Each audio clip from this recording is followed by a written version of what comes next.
global crypto exchange Luno is laying off about 35% of its staff, part of Barry Silbert's DCG empire.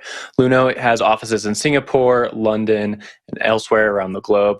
This is pretty bad news, just adding more to the layoff story that we've been covering for quite a while. There's been about 29,000 layoffs, according to CoinDesk's own numbers, since the beginning of the crypto bear market earlier last year. So just more numbers. In terms of headcount, the number seems to be a bit all over the place. Some numbers showing that Luno has about 900 employees and now trimming about 300 staff. Others showing that there's about 600 employees and trimming down about 200 staff. So we don't quite know for sure, but 35% is a pretty wide margin. Luno has about 30 or 10 million different users around the globe, and they service different crypto assets via its exchange product. Of course, this is just part of DCG's empire. They also own CoinDesk, Genesis, Foundry, and a few other firms such as Grayscale. Zach, I want to throw this story over to you. More bad news to begin the week.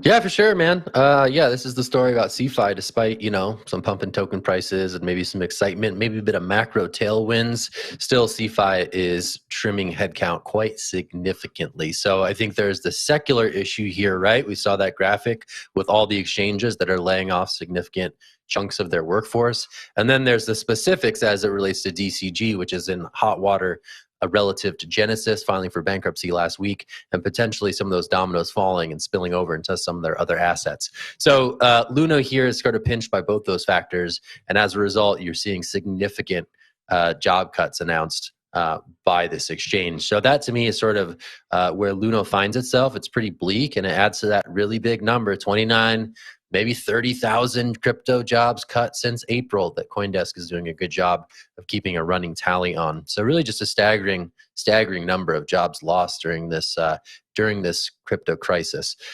Wendy, I'm going to toss it to you for your thoughts. And I don't know, what's your experience with Luno? What are you thinking here? I don't think I've ever heard of them. Is that terrible? No, that's not terrible. There's a lot of exchanges out there. Are they US? Are they US based exchange? They're global. So they have offices South Africa, London, Malaysia, all over the place. Maybe that's why. I mean, this is common. We're in a crypto bear market. Everybody thinks we're back, baby. We're back, baby, because we're currently trading above $20,000 in regards to Bitcoin. I don't think we're back. I think this is just a bear market relief. I've talked about it a bunch of times on my show. I've talked about it here. But it does make sense that people are scaling back, not only because of it's a crypto bear market, but in fact, we're seeing a lot of global turmoil happen economically. So this makes sense to me, and it's sad to see. I'm sad for everybody that's losing their jobs in crypto, in the tech industry, and all across the world. And hopefully, these exchanges or these crypto companies make better choices during the next bull run and don't spend as much money. I really don't know a whole lot about this exchange, but it's just sad to see people in our industry go away. I'll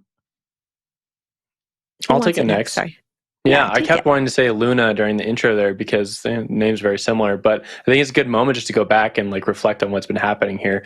And that all started with the Terra Luna debacle.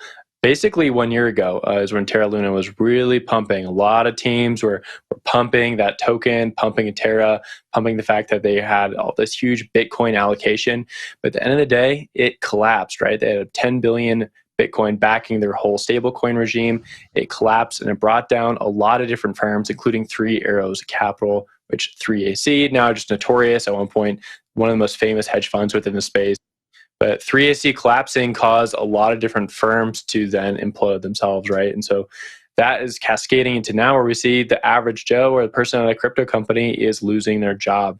And so it's crazy to see just 1 year later how leverage long bets in trading companies and hedge funds and these lending books become real world jobs where people don't have them anymore.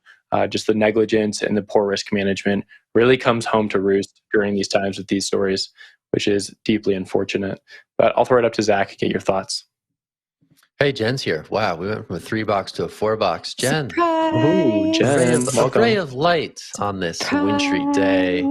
Jen, you get last word here. I'm throwing you into the mix, and you have no idea what we just said previously. So this is exciting.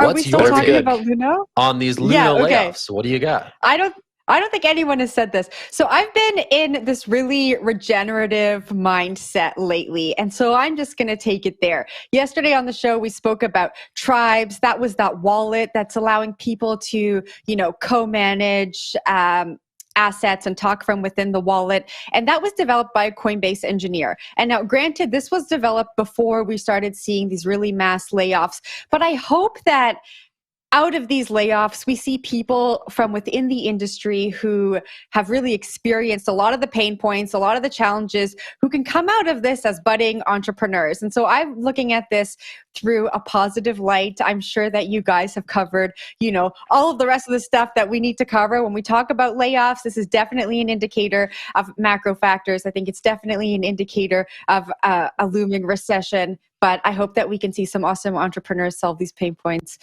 because they have some time on their hands.